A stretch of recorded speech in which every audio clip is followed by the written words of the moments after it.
सरफरोशी की तमन्ना अब हमारे दिल में है। देखना है जोर कितना बाजुए कातिल है।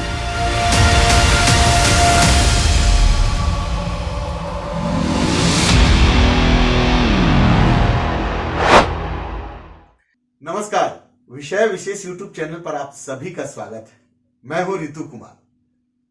आजादी के आंदोलन का इतिहास ऐसी अनेक साहसी महिलाओं की जाबाजी का गवाह है, जिन्होंने अपनी जान पर खेलकर ब्रिटिश हुकूमत से लोहा लिया। अदम्य साहस से भरपूर इन महिलाओं में एक नाम दुर्गा देवी बोहरा का भी है, जो इतिहास में दुर्गा भाभी के नाम से मशहूर है।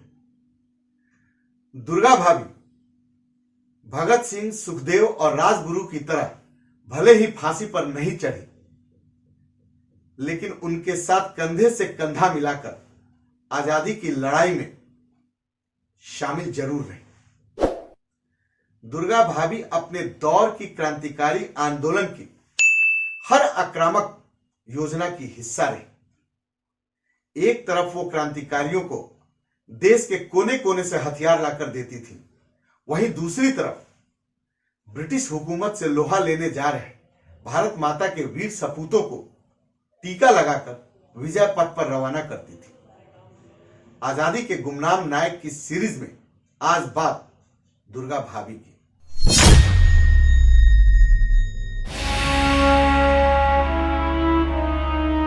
उन्हीं के सिर रहा सेहरा, उन्हीं के ताजे कुर्बानी, जिन्होंने फाड़कर अपने रखा सिर पर कफन पहले। ना हम इज्जत के तालिब हो, ना दौलत की करे परवाह, फिदा इस मुल्क पर कर देंगे तन मन और धन पहले।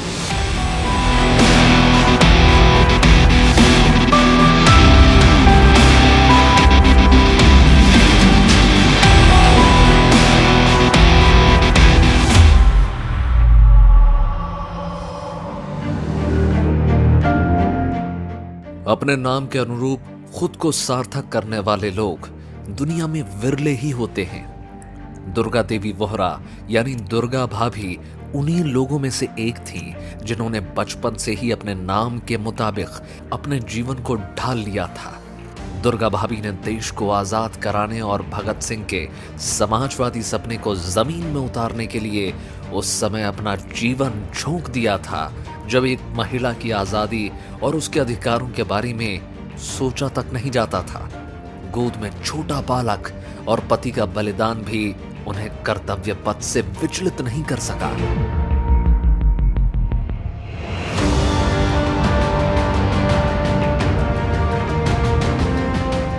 इनकलाब की जो आग उनके भीतर एक बार धधकी, वो तमाम झंझावतों के बावजूद फिर कभी बुझी नहीं।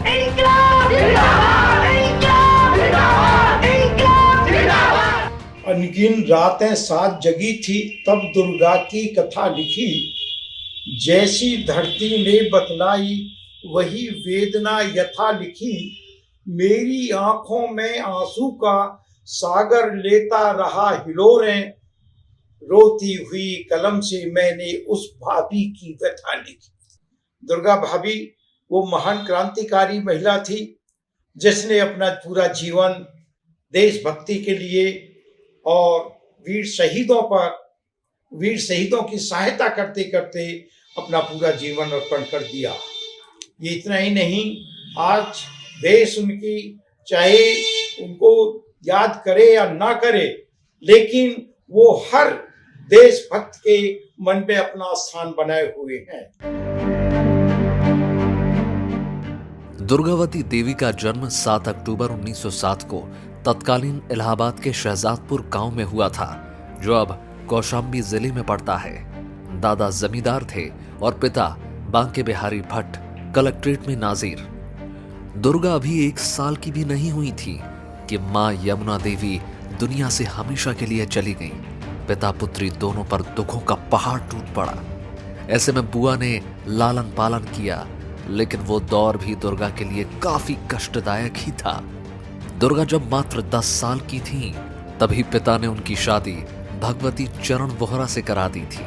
वही भगवती चरण वोहरा जो आगे चलकर महान देशभक्त और क्रांतिकारी बने, जिन्होंने द फिलॉसफी ऑफ बम लिखकर क्रांतिकारियों में नए जोश का संचार कर दिया था।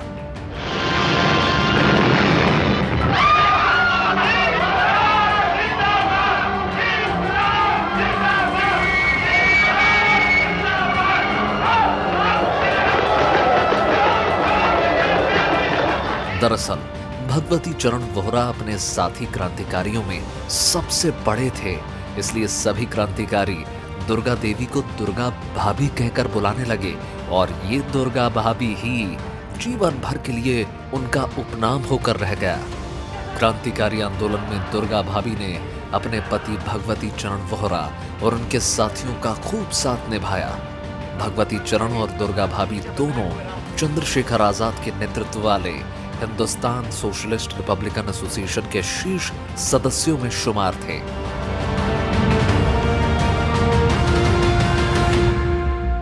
एक दफे हमें मालूम हुआ कि आजाद को कुछ पैसे की दिक्कत है, तो हमने उनको 5-6 हज़ार रुपए भेजे। उन्होंने वापस कर दिए, कह लेंगे हम पुलिस वाले का रुपए नहीं चाहते।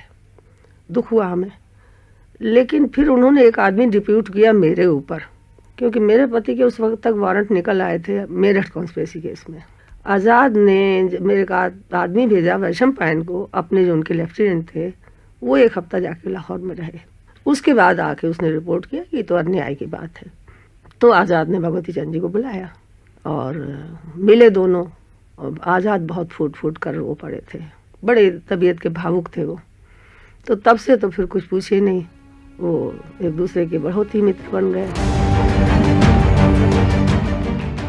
स्वाधीनता आंदोलन के दौरान दुर्गा भाभी ने अपने जान को जोखिम में डालते हुए अनेक ऐसी घटनाओं को अंजाम दिया जिनके किस्से सुनकर आज भी रोंगटे खड़े हो जाते हैं। जब लाला लाजपत राय की मौत का बदला लेने के लिए भगत सिंह ने सैंडर्स की हत्या की योजना बनाई, तब बदला लेने को आतुर दुर्गा भाभी ने भगत सिंह और उनके साथियों को टीका लगाकर रवाना किया था।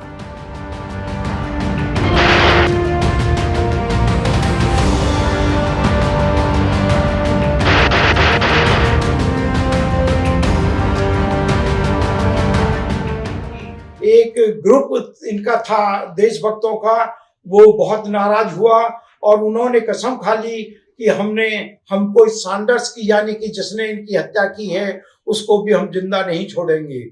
और उसके बाद उन्होंने वहां पर जाकर के सैंडर्स की हत्या कर दी और कहा कि हमने लाला जी की मौत का बदला ले लिया। ये पंपलेट वहां पर छपवाए। इन पंपलेटों को छापने में जो काम किया वो दुर्गा भाभी भी करती थी और इनके साथ में सुशीला दीदी होती थी, जो जिनको ये अपनी छोटी बहन मानती थी। तो दुर्गा भाभी और ये सुशीला दीदी, इन दोनों ने मिलकर के ये पंपलेट भी चिपकाए थे कि हमने सैंडर्स की हत्या कर दी है। यही नहीं, सैंडर्स की हत्या के बाद जब अंग्रेज भगत सिंह के पीछे पड़ गए थे, तब दुर्गा भाभी ने भगत सिंह को लाहौर से अंग्रेजों की नाक के नीचे से निकालकर वो कोलकाता लेकर आ गई थी।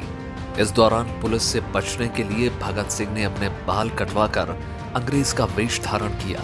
दुर्गा भाभी उनकी पत्नी बनी और भगत सिंह की गोद में अपने 3 साल के बेटे को थमाया और भगत सिंह को साथ लेकर ट्रेन से कोलकाता पहुंच गए।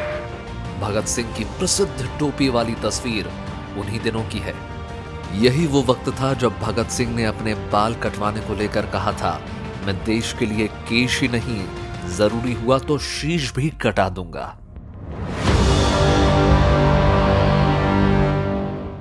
रात को 10:30 बजे जब पुलिस वाले चले गए घर से, तब ये लोग आए, सुखदेव, भगत सिंह और राजगुरु नौकर के वेश में थे, भगत सिंह साहब के वेश में थे, फेल्ट हैट चेस्टर पहने हुए। तो सुबह पुलिस वालों के आने से पहले ही ट्रेन जाती थी, तो हमने मेम साहब का रूप बनाया, हाई हील का जूता पहना और कपड़े बढ़िया से बढ़िया, मुंह पर पाउडर पोता और भगत सिंह दोस्त थाई साहब बना हुआ। उसने मेरे लड़के को बाएं हाथ से लिया, आधा मुंह ढक लिया और आधे मुंह पर उसने अपनी वो हैट लटका ली इस तरीके से हम टांगे से सही सलामत स्टेशन पहुंचे।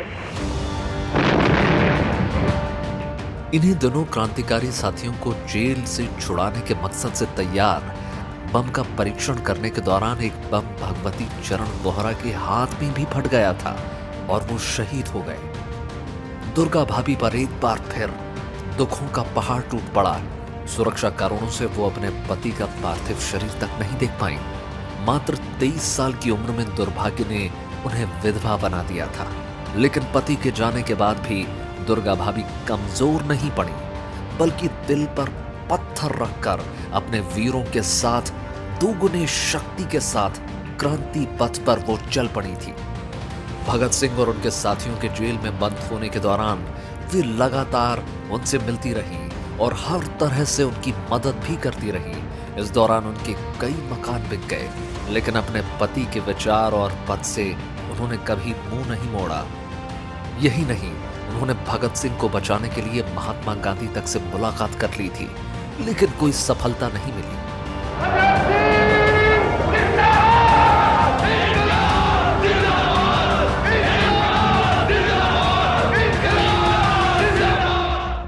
तो भगत सिंह, सुखदेव और राजगुरु तीनों को हम छुड़ाना चाहते थे।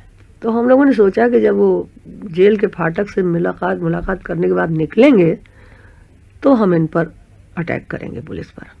और हमारे पास गाड़ी भी थी, डॉक्टर्स भी थे, फर्स्ट एड का सामान भी था, सब कुछ था। हमारा सिग्नल था, लोग 4 लड़के बैठ के अपने लॉन में ताश खेलते थे। उनके पास सीटी थी कि ठीक मौके पे सीटी बजेगी और उसी वक्त वो अटैक किया जाएगा, उनको पिस्तौलें पकड़ा दी जाएंगी और इस तरह हम इन्हें छुड़ा लेंगे।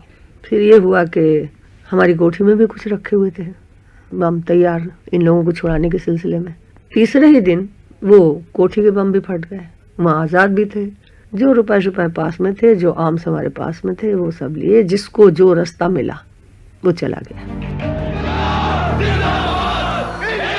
1930 में जब ज्यादातर क्रांतिकारी जेलों में बंद थे, तब एक योजना के तहत दुर्गा भाभी को बंबई के तत्कालीन गवर्नर लॉर्ड हैली की हत्या का जिम्मा सौंपा गया। दुर्गा भाभी अपने छोटे से बच्चे की परवाह किए बिना शारदा नाम से मुंबई गई। उन्होंने 9 अक्टूबर 1930 को लॉर्ड हैली पर गोली चला दी। हैली तो बच गया, लेकिन दूसरा अंग्रेज अधिकारी टेलर घायल हो गया। भारतीय स्वाधीनता आंदोलन के दौरान ये पहली घटना थी जब किसी महिला को इस तरह की क्रांतिकारी गतिविधियों में शामिल पाया गया था। इस घटना के बाद दुर्गा भाभी के खिलाफ गिरफ्तारी का वारंट जारी हुआ और उन्हें 3 साल की सजा सुनाई गई। दुर्गा भाभी न सिर्फ क्रांतिकारी गतिविधियों में शामिल थी, बल्कि राजस्थान से हथियार लाकर क्रांतिकारियों को देती भी थी। अंग्रेजों से लोहा लेते समय चंद्रशेखर आजाद ने जिस पिस्तौल से खुद को गोली मारी थी, वो पिस्तौल भी दुर्गा भाभी ने ही आजाद को दी थी। क्षमा करना मेरी माँ, बस इतनी सेवा कर सका। वंदे मातरम। चंद्रशेखर आजाद, भगत सिंह और अन्य क्रांतिकारियों के शहीद होने के बाद जब क्रांतिकारी आंदोलन बिखर गया था, तब दुर्गा भाभी ने भी अंग्रेजों की परेशानी से तंग आकर लाहौर छोड़ दिया और लखनऊ को अपनी कर्मस्थली बना लिया। लखनऊ में उन्होंने सिर्फ 5 बच्चों के साथ मोंटेसरी विद्यालय की नींव डाली और अपने जीवन का बाकी हिस्सा नई पीढ़ी के निर्माण के लिए अपने विद्यालय को समर्पित कर दिया। आजादी के बाद अनेक लोगों ने उन्हें विद्यालय के लिए अनुदान देना चाहा, लेकिन दुर्गा भाभी ने किसी भी तरह का अनुदान लेने से साफ इनकार कर दिया और अपने परिश्रम के बल पर स्कूल को मोंटेसरी इंटर कॉलेज का स्वरूप प्रदान किया, जिसकी इमारत आज भी उनकी याद दिलाती है। अपने 8-10 बच्चों को लेकर के अपना विद्यालय शुरू किया और विद्यालय पढ़ते इंटर कॉलेज हो गया। लेकिन इन्होंने कभी किसी के सामने हाथ नहीं फैलाया और ना किसी से किसी प्रकार की मदद मांगी। तो सबसे बड़ा इनका स्वाभिमान और इनका देशभक्ति का प्रमाण यही जाता है कि इन्होंने कभी किसी के सामने झुकी नहीं। जब शरीर ने उनका साथ देना छोड़ दिया, तब दुर्गा भाभी ने अपना कॉलेज किसी और के हाथों में सौंपकर वो अपने बेटे के पास गाजियाबाद चली गई, जहां कभी युवावस्था में उन्होंने कुछ समय के लिए शिक्षण का कार्य किया था।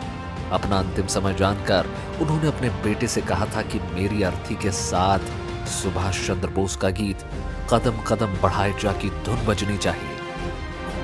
और आयरनी देखिए कि 14 अक्टूबर 1999 को इसी धुन के साथ दुर्गा भाभी ने हमेशा हमेशा के लिए अपनी आंखें मूंद ली।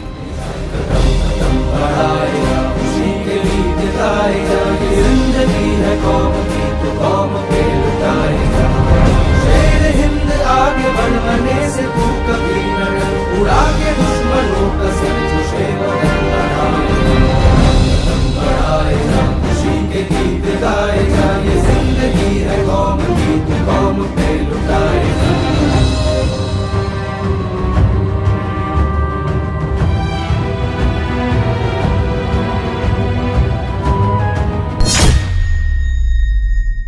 दुर्गा भाभी ने स्वाधीनता आंदोलन के दौरान अपनी भूमिका खुद तय की थी और बड़ी मुस्तैदी से उसे निभाया भी। पर अफसोस की बात यह है कि स्वाधीनता संग्राम का इतिहास लिखते वक्त अक्सर इन वीरांगनाओं का बलिदान और उनकी वीर गाथा को भूल जाया जाता है। ऐसे में आजादी के आंदोलन की अनेक नायिकाएं गुमनाम ही रह गई हैं और दुर्गा देवी बोहरा यानी दुर्गा भाभी उन्हीं गुमनाम नायिकाओं में से एक है। हालांकि जब भी क्रांतिकारी आंदोलन की बात चलेगी तो लोग दुर्गा भाभी को जरूर याद करेंगे और यही उनके प्रति सच्ची श्रद्धांजलि होगी।